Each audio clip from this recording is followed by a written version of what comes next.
Abonnez-vous car ce que vous... L'homme mortellement atteint par balle, le voici en image. Tamak Fabrice, 30 ans, est très connu au lieu du carrefour Citadelle Nogbon dans l'arrondissement de Douala 5e.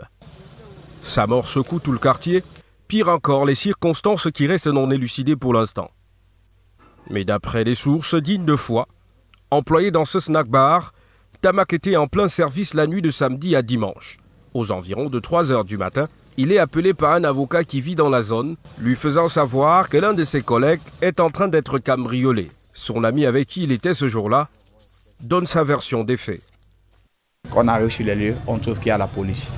Qu'il y a la police, on s'est mis à côté. Que nous, on ne peut plus rien faire parce que la police est déjà là. La police décide maintenant d'escalader pour entrer dans la maison.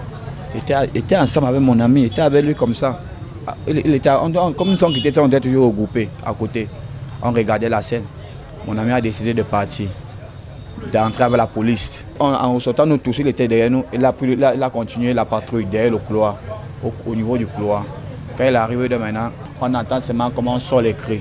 Le voici, le voici, le voici, le voici. Lui ne connaît pas qu'on est en train de dire le voici. On a dit le voici, le voici. C'est celui qu'on est en train de dire le voici. Il lève la machette que l'État de chercher, il lève aussi pour attendre le bandit que l'on a dit le voici. On entend seulement un temps de mouvement, un coup, le fusil. Oh. L'histoire est troublante. Nous n'avons pas pu obtenir la version du commissariat 10e. Car le commissaire joint au téléphone, après nous avoir passé un savon sur notre méthode de collecte, n'a pas souhaité en dire plus, nous renvoyant vers la délégation régionale de la Sûreté nationale pour ce cas. Nous empruntons un chemin escarpé qui nous conduit au domicile familial. Le père du défunt n'est pas assez informé lui non plus.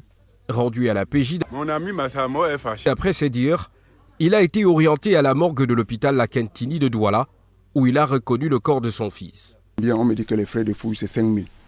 Bon, comme je ne suis pas sorti avec l'argent, on dit que non, j'ai essayé de même leur dire comment. Est-ce que je peux...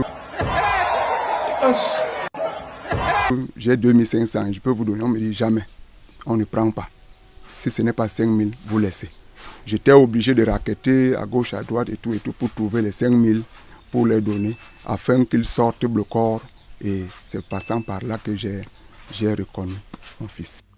Nos recherches nous conduisent également au quartier Nubel, où vivait en location dans ce studio le jeune Tamak. Sa femme, nouvellement maman de 2 mois, est sous le choc. En plus de supporter la charge de leur fille de 2 ans et demi handicapée, elle doit subir l'absence de son conjoint. L'homme a tout fait. C'est toujours que tant qu'il vit, ses enfants ne manqueront de rien. Sur la charge maintenant de mes mamans, comme un bébé. J'ai fait quoi? Si Tamak est mort par balle, qui a alors tiré? Simple bavure policière ou une affaire qui a mal tourné? Des questions se posent. C'est une situation hyper délicate pour cette famille durement attristée et qui cherche toujours à savoir ce qui s'est réellement passé dans la nuit de samedi à dimanche au quartier Ndogbon, lieu dit Sokaver, dans la ville de Douala. Ouais, maman, ne ferme pas, on n'a pas fini. Que la paix du Seigneur soit avec vous. Abonnez-vous car ce que vous allez entendre peut marquer